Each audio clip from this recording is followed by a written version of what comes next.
Hello and welcome. In this video I'm going to show you how to make a simplistic thumbnail design. So first of all, head to File, then New. Make the width 1920 by 1080 and the background contents doesn't really matter, just make it white or transparent. Secondly, just go to File again, go to Place and get the picture that I provided in the description below. I'll link the website as well because there's like loads of photographers on it, it's really cool.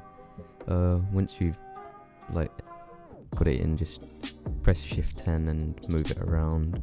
Try not to stretch it, so when you're on the edges, hold Shift and drag the edges and it'll keep it fine. And then right click the layer and rasterize it. And then go above it on the adjustments and add black and white. You can do it this way, I don't personally do it this way, I'll show you how I do it after. And you can make maximum black or default. They all look the same really, but I don't do it this way. So I think I delete it and then Control U and it opens up hue and saturation, I think. And I just drag the saturation all the way down and make the lightness quite light and darker as well. After that, head to a new file, a new layer, and get the brush tool. Once you've got the brush tool, make sure it's like a decent size, around 1000 like I have in the video, and make sure the hardness is 0. Choose any colour you want. I personally did blue. You can do red, green, it doesn't really matter. Click the layer and put it in like any corner. I chose top left. When you've placed down this first colour, pick another colour, make another layer and put it in another corner.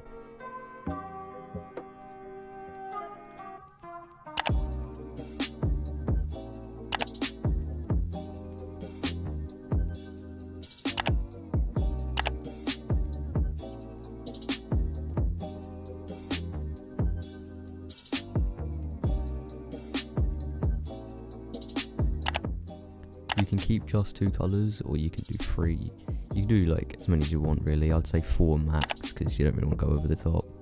So just keep making layers. I usually rename them so I know what it is and then group them up. So I just keep it neat because I hate it when Photoshop gets messy. Make sure you put every colour on different layers though, because as you see here I do Shift T again on one of the colours just so I can make them a bit bigger, like stretch them out a bit and like get the colours more on screen.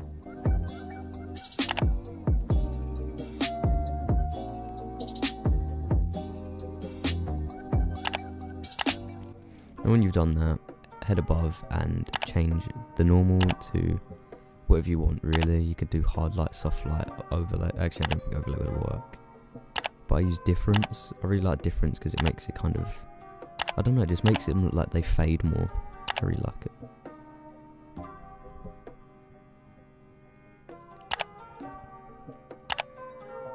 And after that, hit Control G and you can group them up and name them colours or something, I don't know.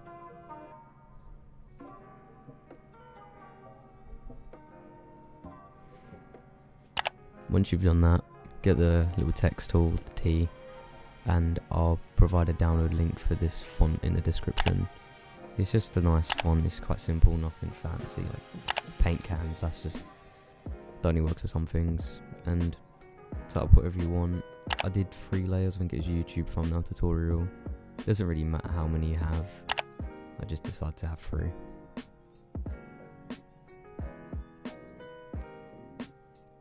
What I usually do is hide 2 of them so I can just see 1 and just work with that for the moment. And I put the thumbnail one in the middle and put YouTube above the thumbnail but smaller, and then made a tutorial the same size, or roughly the same size as YouTube, and put it below thumbnail. Once you've done that, make a new layer again and get your rectangular marquee tool. And once you've made a little rectangle, right click it and fill, and make the fill white or whatever colour you want your text. Just keep it the same as the text. Once you've done that, just kind of make it like a little underline for YouTube and thumbnail or whatever text you have. I usually leave the middle text not underlined, but I don't know, I just think it looks cooler. And then when you've got it in the place where you want it, press Ctrl J and it'll copy the layer. and then you can bring it above tutorial or above that text or below it like I do in the video. I personally choose below. When you've lined up your text and lines, I double click the layer, or like one of the layers, the text layers, and it opens layer style. I was trying to figure out what to use in the video, but I decided to work with drop shadow. It might be hard to see because I recorded in 1280 by 720, I don't know why. I use 48, 1, then 20. And then when you've done that, just come out of that, copy, right click YouTube, or whatever the text you just edited, and paste it onto the other layers. Once you've done that, get your brush tool again.